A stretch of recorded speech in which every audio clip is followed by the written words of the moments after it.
Kalau kamu mikir jadi pemimpin itu harus tegas, dominan, dan penuh kontrol, mungkin kamu masih pakai pola lama. Dan juga tentunya gaya kepemimpinan yang galak itu udah nggak laku lagi nih. Hari ini tim kamu apalagi Gen Z ya, udah nggak butuh nih bos yang bikin takut. Mereka butuh leader yang ngerti kapan harus mengarahkan, kapan harus mendengarkan, dan kapan harus mendorong mereka untuk maju ke depan.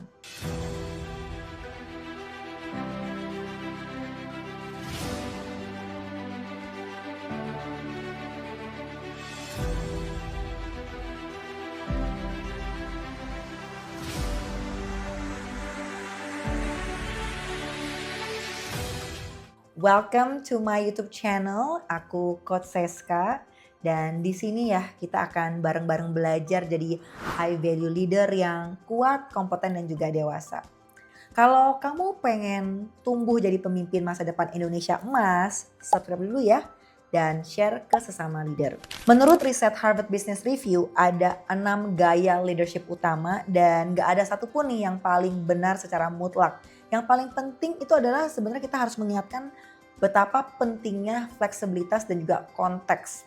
Di Indonesia sendiri, pendekatan leadership itu mulai bergeser dari budaya yang bossy, yang otoriter, ke gaya yang lebih adaptif dan juga manusiawi. Kata kuncinya adalah memanusiakan manusia.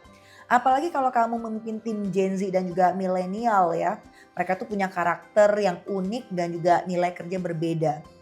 Makanya leadership kamu akan menjadi penentu apakah bisa memimpin mereka dan bisa bekerja sama dengan baik.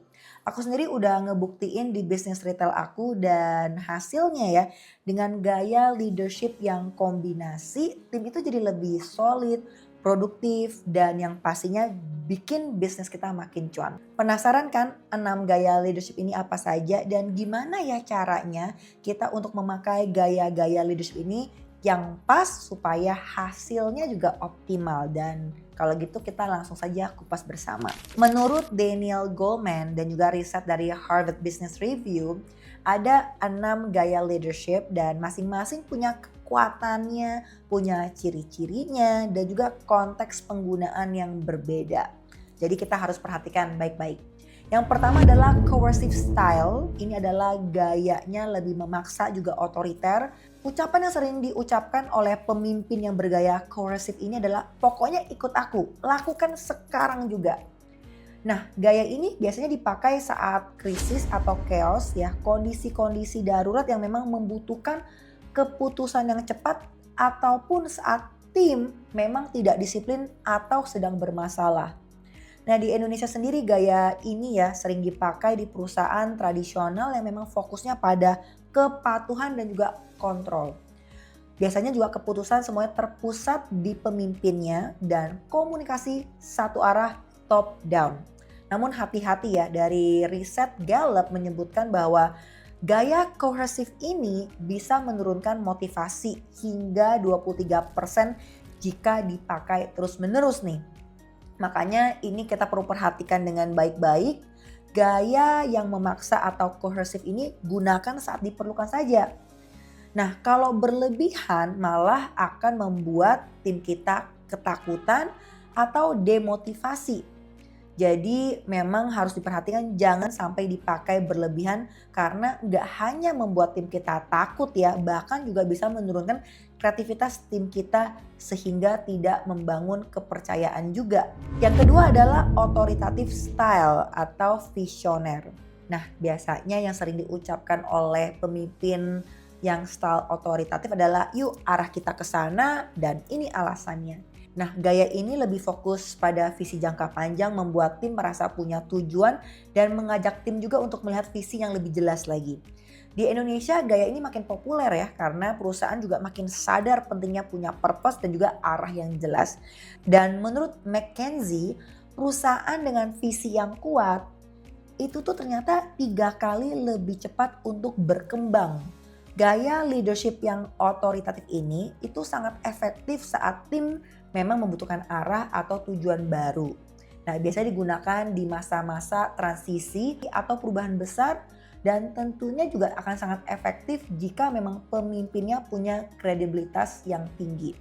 Reminder aja, biasanya gaya seperti ini dipakai saat di awal bulan, awal tahun, atau memang saat kamu sedang memulai inisiatif yang baru atau chapter yang baru dalam perusahaan kamu. Dan pastikan ya tetap punya open discussion, jangan berubah jadi diktator yang berkedok visi. Dan gaya otoritatif ini gak cocok ya kalau situasinya memang sangat teknis dan membutuhkan detail. Yang ketiga adalah style affiliatif atau juga disebut gaya suportif. Kata-kata yang ucapan apa saja sih yang memang sering digunakan oleh pemimpin bergaya suportif ini adalah yang penting kamu baik-baik saja atau orang dulu hasil belakangan. Pemimpin dengan gaya afiliatif atau suportif ini biasanya mengutamakan hubungan dan juga emosional timnya. Nah, di budaya Indonesia ya yang memang sangat gotong royong ini, gaya ini sangat efektif loh karena bisa meningkatkan loyalitas dan juga retensi karyawan yang tinggi. Data dari Deloitte menyebutkan bahwa perusahaan dengan budaya suportif ini memang punya turnover rate yang lebih rendah sebanyak 31%. Jadi kamu perlu mengaktifkan gaya ini memang saat kalau tim sedang mengalami konflik, memang perlu membangun koneksi emosional, dan juga ketika ingin meningkatkan semangat dan suasana kerja yang positif. Reminder aja buat pemimpin-pemimpin yang punya gaya afiliatif atau suportif ini, pakai setelah memang project lagi berat atau saat tim memang mentalnya lagi drop. Tapi tentunya perlu diingat jangan berlebihan ya. Karena kalau berlebihan bisa membuat tim kehilangan fokus dan juga jadi terlalu santai. Dan tentunya sangat gak efektif ya kalau memang tim kamu sedang membutuhkan arah atau struktur yang jelas. Keempat adalah gaya demokratik. Democratic style ataupun disebut partisipatif. Biasanya ucapan yang sering digunakan oleh pemimpin ini adalah menurut kalian gimana? Gaya ini akan sangat relevan banget buat perusahaan startup atau bisnis kreatif yang memang sedang berkembang di Indonesia ya. Gaya ini memang lebih mengajak tim untuk berkontribusi dalam mengambil keputusan dan sehingga secara tidak langsung mendorong yang namanya kolaborasi dan juga ownership, tentunya komunikasi terbuka dan dua arah. Harvard Business Review menyebutkan bahwa gaya demokratik ini atau partisipatif ini benar-benar bisa meningkatkan engagement karyawan hingga 40%. Ini tinggi banget. Reminder buat kamu pemimpin yang memang sudah punya gaya demokratik ya. Sebenarnya ini adalah gaya yang sangat cocok banget buat brainstorming dan juga mengembangkan ide. Tapi jangan sampai kelamaan nih ya. Saking kelamaan berdiskusi malah akhirnya nggak ada keputusan yang diambil. Dan kemudian gaya ini juga nggak efektif nih kalau timnya pasif atau nggak kompeten. Karena nggak bakal ada ide-ide yang dapat dilahirkan dari gaya kepemimpinan seperti ini. Berikutnya adalah pace setting style. Nah, biasanya ucapan apa yang sering diucapin sama leader ini? Yuk, saya contohin dulu, kalian ikutin ya. Nah, pemimpin dengan gaya pace setting biasanya tuh memberikan contoh dengan standar yang tinggi sehingga memang bisa mendorong performa yang maksimal.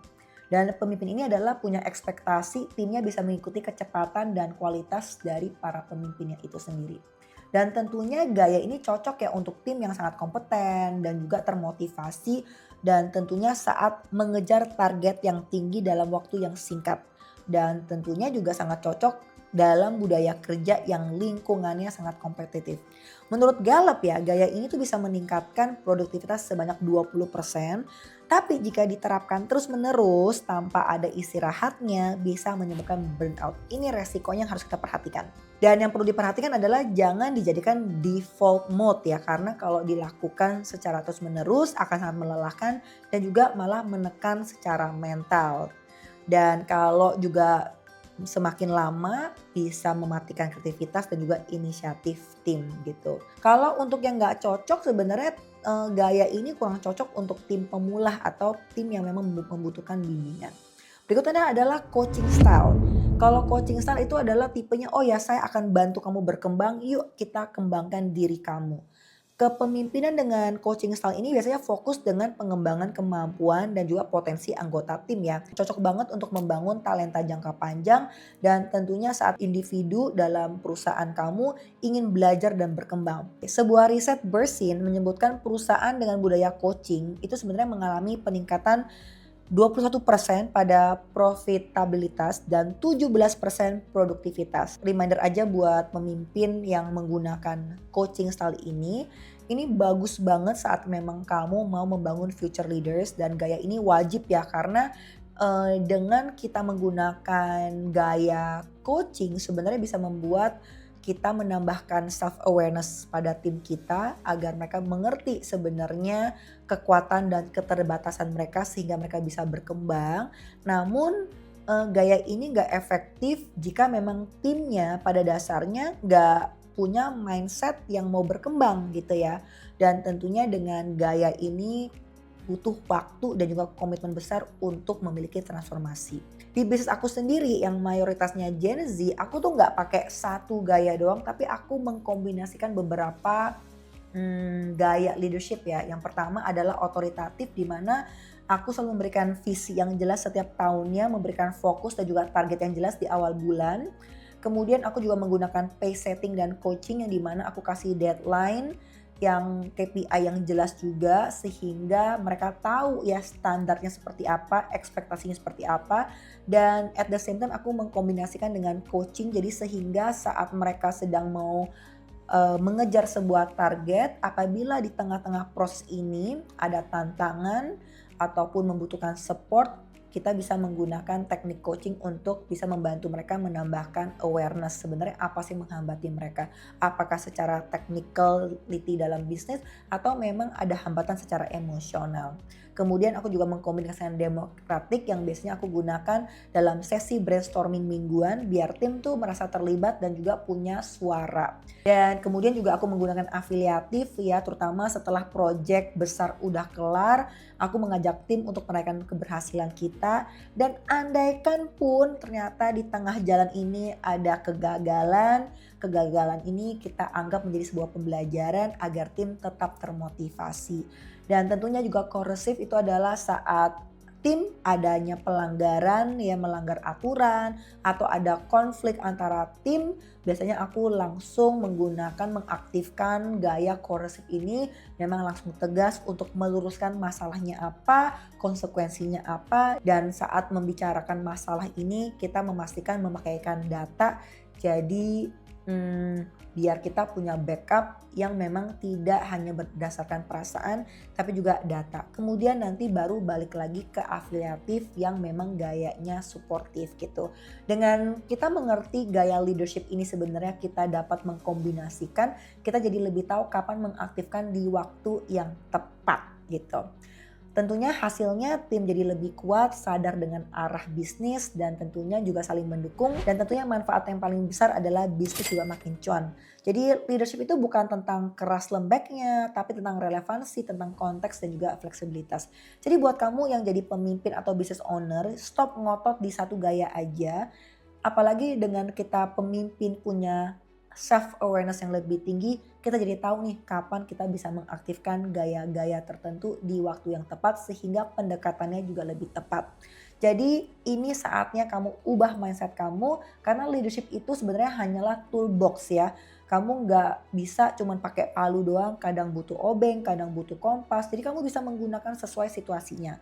Kalau cohesive buat krisis, otoritatif buat arah dan visi, afiliatif buat suasana kerja yang positif, demokratik buat keputusan yang kolektif, dan pace setting adalah bagaimana kita memiliki standar yang tinggi dan juga output yang jelas, dan coaching adalah pengembangan talenta jangka panjang. Yuk refleksi sebentar, gaya mana yang paling sering kamu pakai sekarang ini dan gaya mana yang paling kamu takuti tapi sebenarnya kamu perlu untuk melatihnya. Yuk tulis di komentar gaya leadership apa yang ingin kamu latih sekarang.